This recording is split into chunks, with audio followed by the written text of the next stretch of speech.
It's beer o'clock on Real Ale Craft Beer. Today we've got a beer from Tucher, and it's a bottle of the Urbra Hell. It's 4.9% ABV in a brown glass 500 milliliter bottle. There's the bottle cap.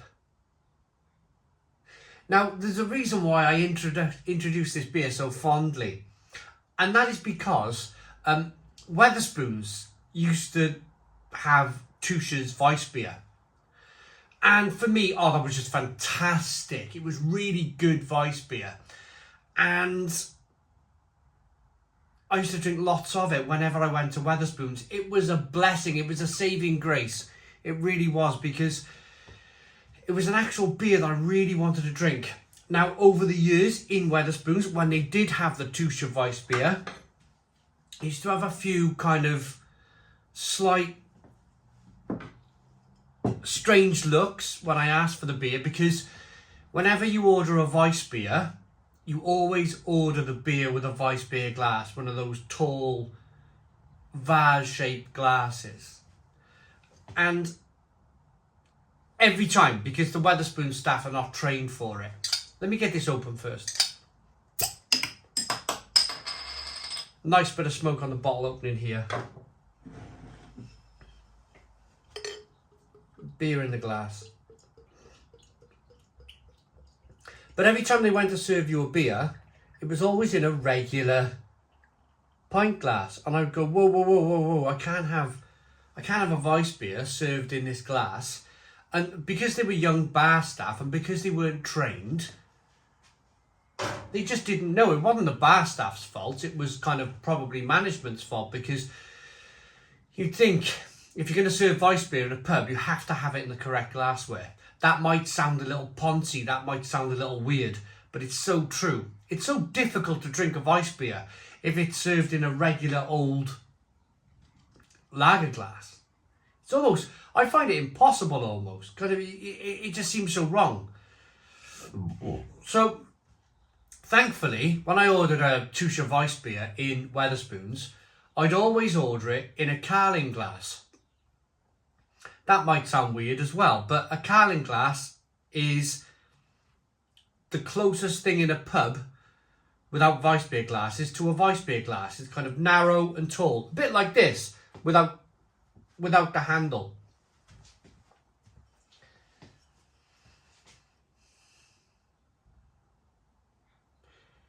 But anyway, enough about Tucher's Weiss beer in Wetherspoons. Let's concentrate now on this Tucher Urbra Hell. But that's why I talked about the beer, or introduced the beer so fondly, is because their Weiss beer is terrific. I've drunk pints and pints and pints of it. So, beer in the glass, good levels of carbonation. It's a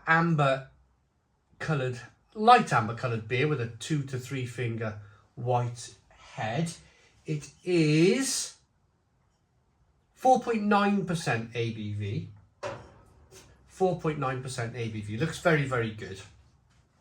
Now, the beer was thankfully, terrifically, wonderfully sent to us by our channel sponsors, beersofeurope.co.uk.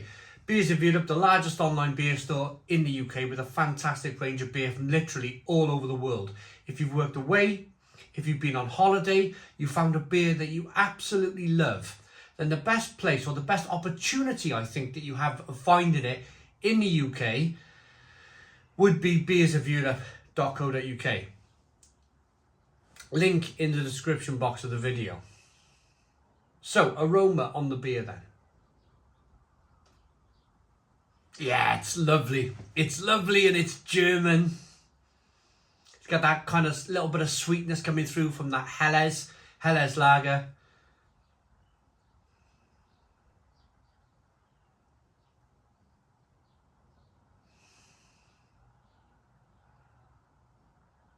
A little bit spicy, a little bit peppery.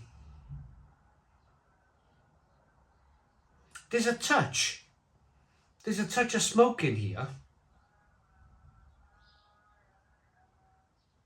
Even the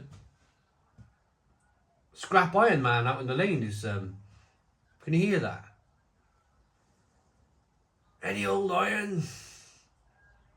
Even he agrees.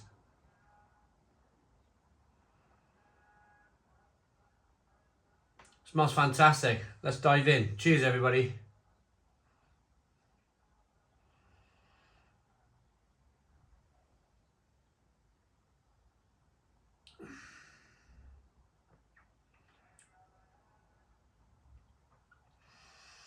Just so smooth. A little bit of creamy kind of richness to this one. I've just finished reviewing a Wickler Pilsner. Check out that review if you want to. But that was more full on, more... In fact, it was rather interesting to review a Pilsner and then review a Helles Lager, straight from one to the other. Because what I can tell you is that the Helles Lager is definitely sweeter.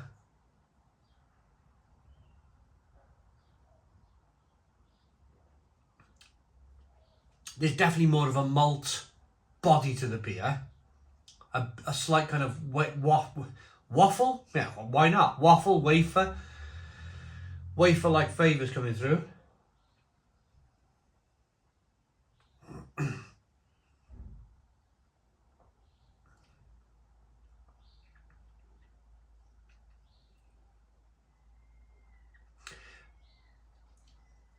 There's bitterness there.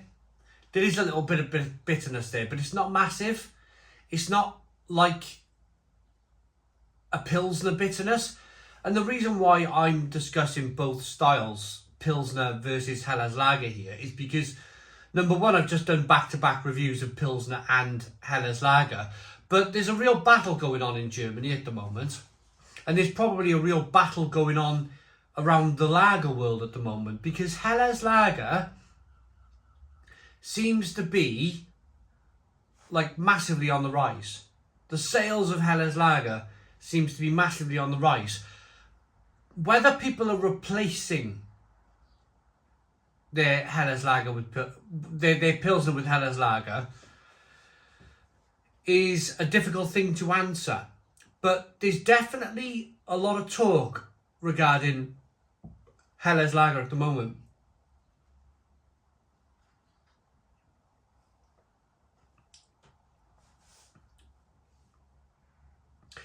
I would say a Pilsner is more crisp. It's way more crispy, but with a real kind of like biting bitter edge.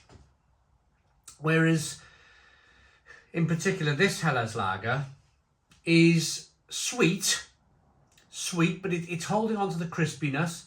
It's definitely crispy and refreshing, but it's got less of a bitterness on the back end. And I think for the palates these days, the world's palates, which are definitely becoming sweeter, probably thanks to the Americans, but the world's palates definitely getting sweeter. They're probably kind of leaning towards drinking more of this style of beer, this kind of Helles Lager style of beer.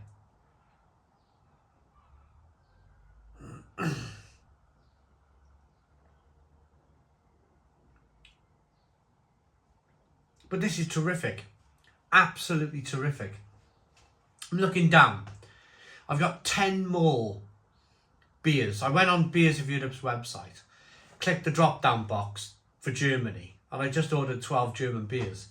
And I'm looking at Kolsch's, Alt beers, Crystal Weissens, Dunkels, Weiss beers, another Crystal Weiss, a dark Dunkel, a Dunkel Weiss beer, Helles, another Weiss beer, a Schneider Weiss. And I'm looking down, and there's times, because I have a shelf now where I've got a bit of a system in place, so I'm never letting beer get overly old. I'm always reviewing beer that is as fresh as it possibly can be. So I've got all this shelving in place now where I can just look and I can go, right, pardon me, I can go, that's next, or that's next. I've had that one for a while. You know, it's a conveyor belt system now that I got going on, so nothing's getting too old. But anyway, last week I was looking at beers and I was like, you know, some of these, they might be a difficult kind of thing to review. Might be difficult. And then there's other beers that you go, oh, I'm going to have a great week. I'm going to have a great week on the channel.